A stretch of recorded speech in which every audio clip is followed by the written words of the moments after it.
And they'll say, no, but the doctors say you must sleep for 8 hours a day. That is a prescription. Well, I'm not here to insult anybody, but how many of them are healthy is a question mark, all right? So from how you eat, how you sit, how you stand, how you breathe, if you bring all this into your conscious process, you will see how you sleep will become very small.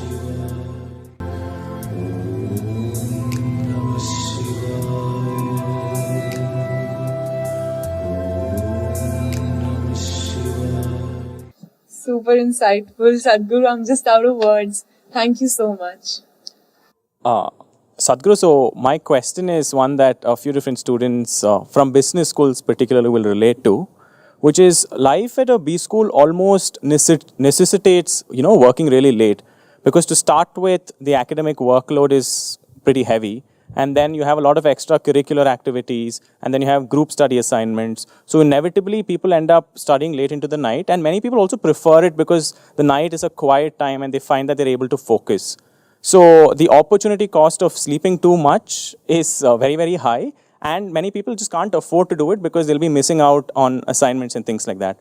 So in such a work environment, how would one really manage and look out for their quality of health and quality of sleep? Because you also function a slightly different sleep schedule as opposed to the rest of us, but manage to stay healthy.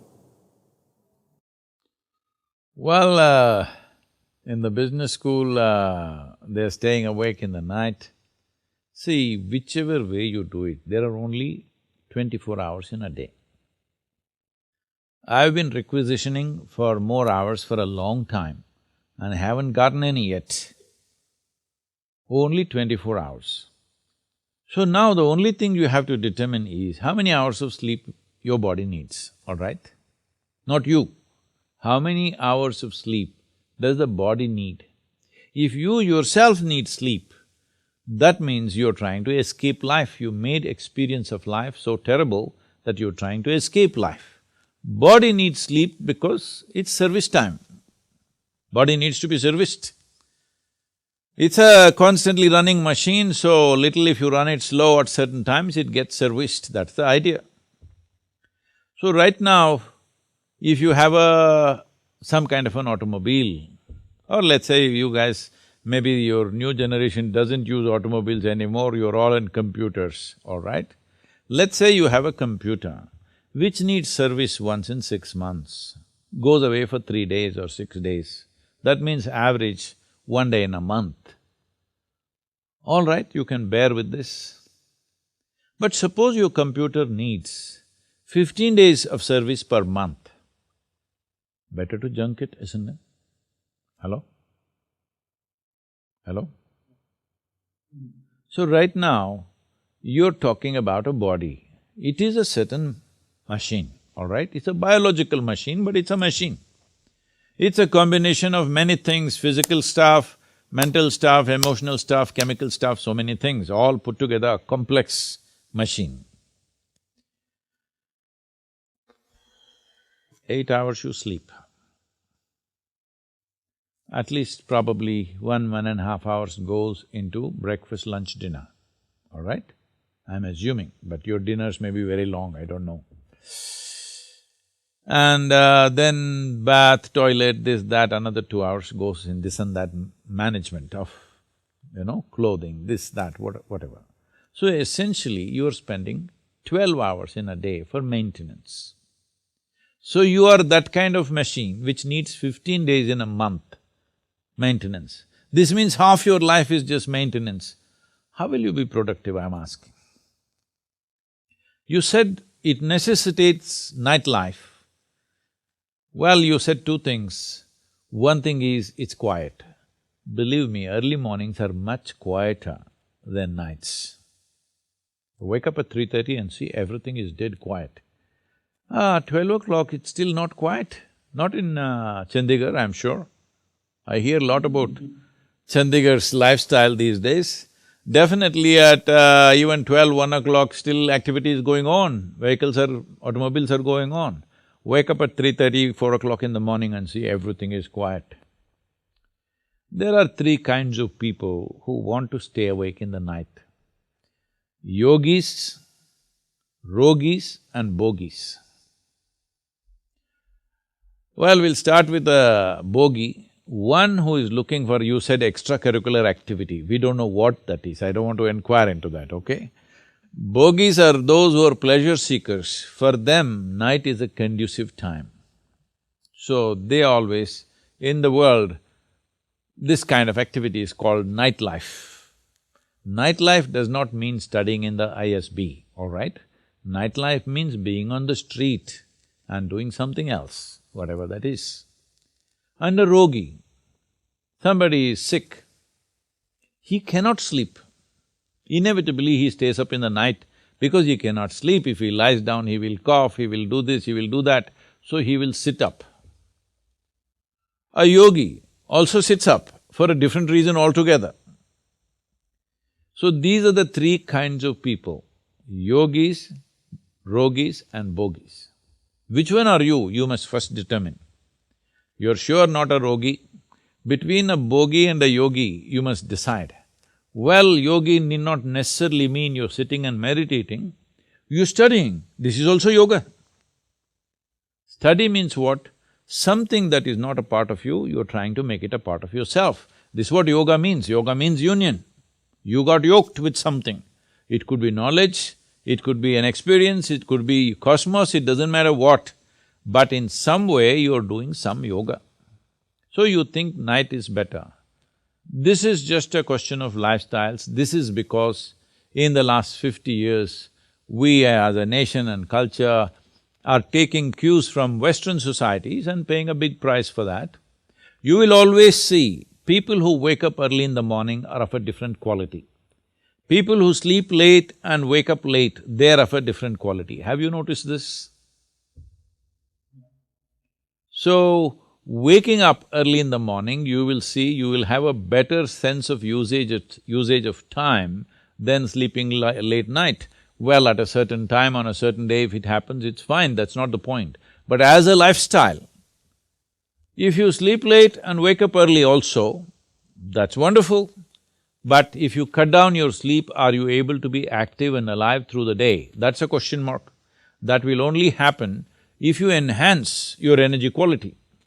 If you raise your energies in a certain way, then you will see your sleep quota will shrink. Not because you're trying to avoid sleep, simply because you need less maintenance. Less maintenance means in some way, the system is going in a more efficient way that it needs less maintenance. If any machine is working very smooth, it will need less maintenance, isn't it? So why is this friction happening within you? What causes this friction? How to eliminate this friction? What are the things we can do? This is very well addressed in the science of yoga. Every aspect of it, from cellular health to your energy and whatever. But to put it in a very fundamental way, let's look at life this way. See, there are only two ingredients to your life. I didn't go about explaining the chant that I made in the beginning. This is what it means in a way. There are only two ingredients to life. You have a certain amount of time and a certain amount of energy. This is all life is, isn't it? Hello? This is all life is. A whole lot of people are not conscious about this. They don't know that they have a limited amount of time. Well, intellectually they may know, but experientially they are not walking on the street being conscious of the mortal nature of their existence. Being conscious of your mortal nature means you know you have a limited amount of time. See, right now, let's say day after tomorrow is your examination. Now you still not opened your textbook or whatever book you have to open. Now you become conscious, I have a limited amount of time and I have 500 pages to read. How do I do this? So you will find innovative ways of how to do this. Yes or no? You will try in so many ways how to do this. Because right now you understand you have only this many days for this and what is in front of you is big, how to handle it. So this is what mortality means. For the entire life process itself, we have a limited amount of time. Now, whether we sit here and talk, time is rolling away both for you and me. Hello? Yes or no? We are 46 minutes closer to our grave since we started. Just reminding you. It's not the watch that's ticking off, it's our life that's ticking away. Most human beings are not conscious of this. So time is rolling away at the same pace. So the only thing you can manage is the energies. If you keep your energies in such a way, what somebody does in 10 years, you may do it in 1 year. So if both of you live for 100 years, in terms of impact and experience, you would have lived 1,000 years. This is all you can do to enhance life. This is all you can do. You cannot stretch your time. Well, you may live a full length of life by staying healthy, but still, if you're sleeping 12 hours of maintenance, 8 hours of sleep, 4 hours of other maintenance, 12 hours a day is maintenance. If you live for 100 years, you lived only for 50 years, isn't it? In that 5–10 years went in crawling and toddling and doing all that stuff. So what is left is a very brief amount of time. For most human beings, there is not enough time to unfold their own genius, to explore their possibilities, simply because 12 hours of maintenance. Now the thing, the moment I say this, I'm sure there'll be people in the audience who are internet, physicians. They become physicians on the net. And they'll say, no, but the doctors say you must sleep for 8 hours a day. That is a prescription. Well, I'm not here to insult anybody, but how many of them are healthy is a question mark, all right? This maintenance of this machine depends on how it runs, at what RPM it runs, to put it very simply. A given engine, at what RPM it runs also determines how soon it'll come for service and maintenance. So, how to run this machine in such a way, it's at ease always. It's always at ease. If you keep it this way and you work on your energies to a higher level of possibility, you will see the recouping of the body happens very quickly. What somebody does in 8 hours of sleep, if you are able to do it in 3 to 4 hours of sleep, 4 hours extra you got. 4 hours extra per day, you are way ahead of everybody else, isn't it? They are trying to chronicle my life, all the things that I've done, different places I've been to. Somebody asking me, Sadhguru, what, you lived here for 300 years or what? Because one simple thing is, for almost 25 years on an average, I slept between 2.5 to 3.5 hours per day. Today, a little lazy, 4.5 hours I'm sleeping, some days 5 hours plus I'm sleeping. But if activity is necessary, very easily we can ward off that sleep and do it because you keep your energies in a certain way.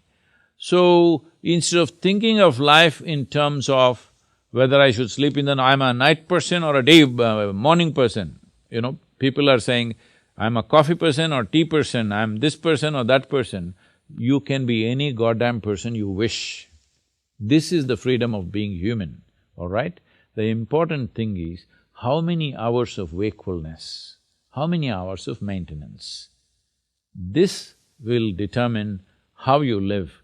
This is determined by what is the quality of machine that you kept. Suppose you're putting diesel into a petrol vehicle and driving, well, it will need 20 days of maintenance per month. Yes or no? Every alternate day you have to take it there because you're putting the wrong fuel. So from how you eat, how you sit, how you stand, how you breathe, if you bring all this into your conscious process, you will see how you sleep will become very small. Because body needs rest, not sleep. If you know how to be restful, how to be peaceful, if you do not generate unnecessary chemical muck within your cellular structure, you will see the sleep quality will come down. Sleep quantity will come down and the quality will go up. Also, food is a very important factor, and I've been already saying you're eating better food than Shwetab.